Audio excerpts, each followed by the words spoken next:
Have you ever wondered how social media impacts your mental health? We're living in the digital age, where social media platforms have become an integral part of our daily lives. From the moment we wake up until we go to bed, we're constantly checking our feeds, posting updates, and engaging with others online. These platforms have revolutionized the way we communicate, connect, and share information. They've brought us closer, bridged distances, and opened up a world of opportunities. However, as with any powerful tool, there's a flip side.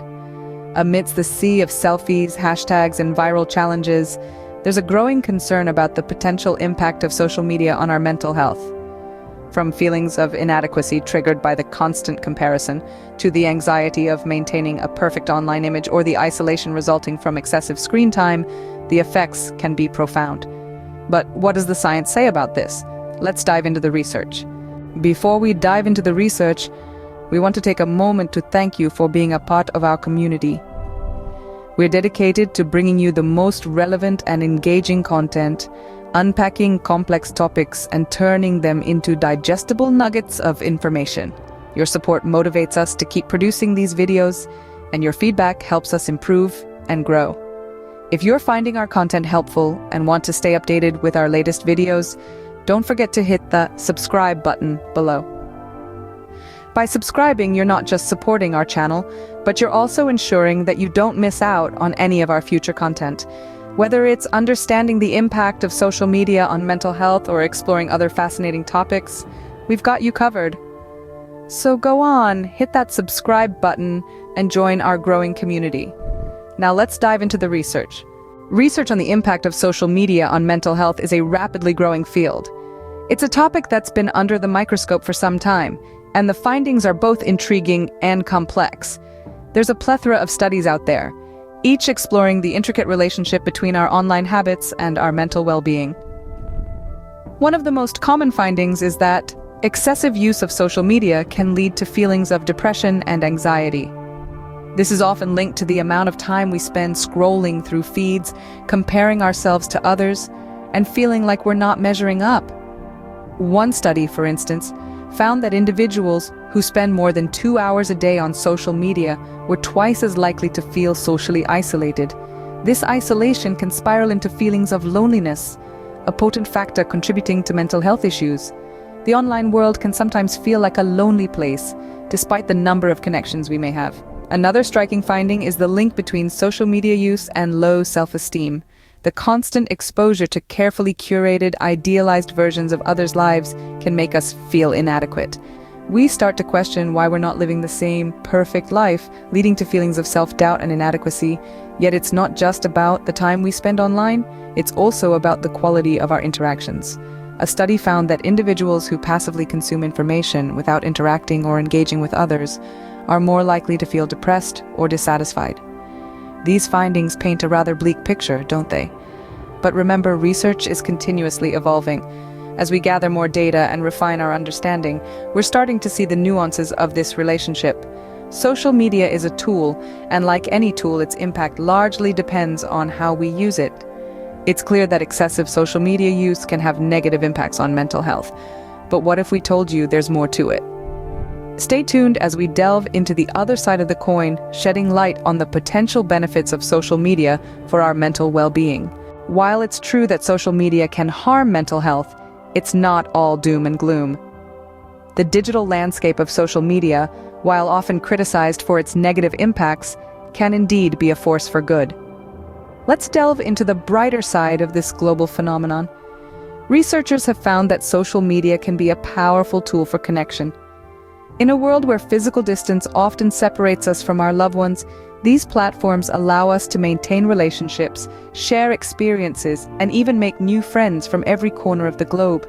It's like having a worldwide party at your fingertips, connecting us to diverse cultures and perspectives we may otherwise never encounter. But the benefits don't stop at connection.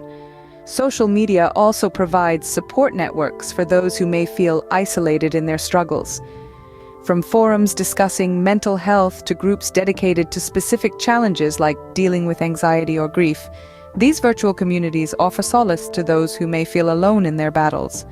They remind us that it's okay to not be okay, and that help is just a click away. Moreover, social media has emerged as a potent platform for activism and awareness raising. Movements for mental health have found a loud and clear voice on these platforms, breaking the stigma and promoting understanding and empathy. In a world where silence often surrounds mental health, social media has become a megaphone for those voices that need to be heard, propelling societal change and making mental health a global conversation. And let's not forget about the educational aspect.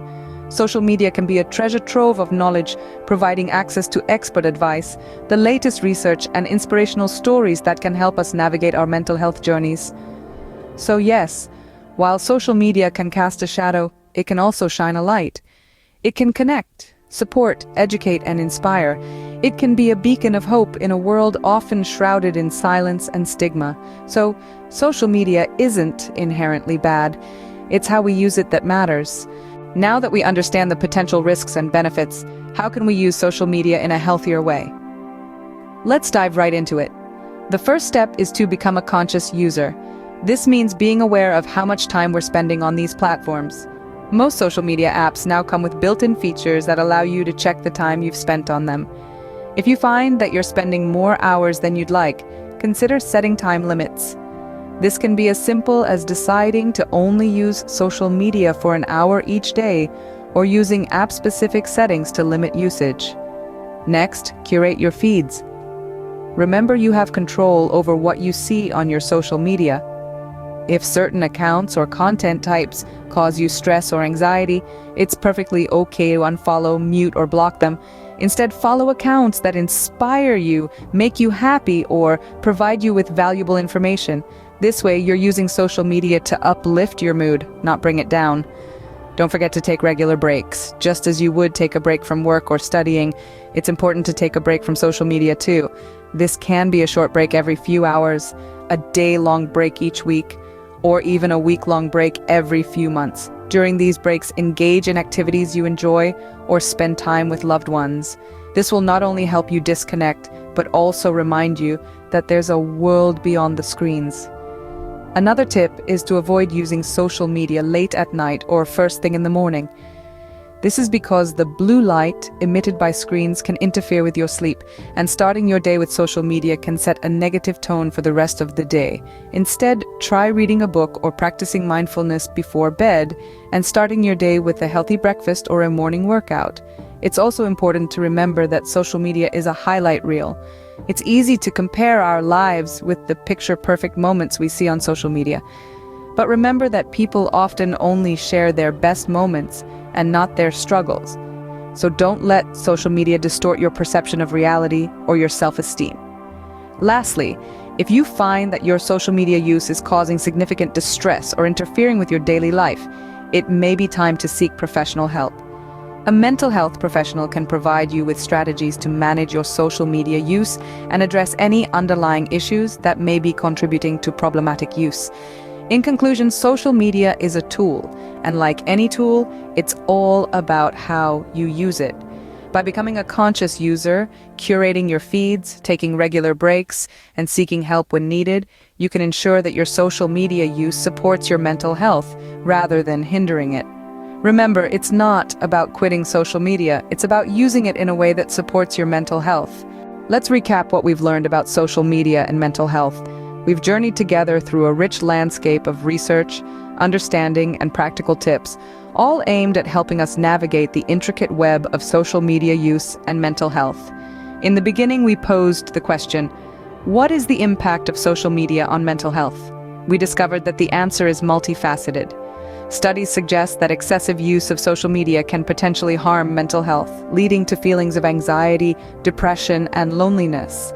It can create unrealistic expectations and pressures, leading to low self-esteem and body image issues.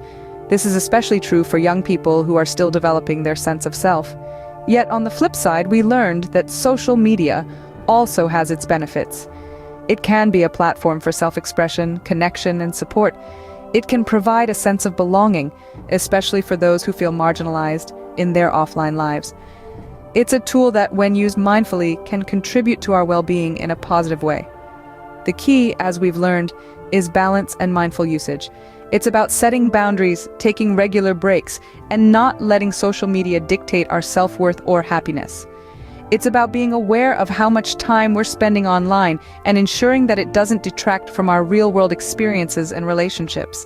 And most importantly, if you're feeling overwhelmed or anxious due to your social media use, don't hesitate to seek help. Reach out to a trusted friend, family member, or mental health professional. Remember, there's no shame in admitting you're struggling. We all need a helping hand from time to time. So next time you log on to your favorite social media platform, remember these tips. And remember, it's okay to take a break when you need it. Because while social media can be a powerful tool, it's just that, a tool. And like all tools, it's how we use it that truly matters.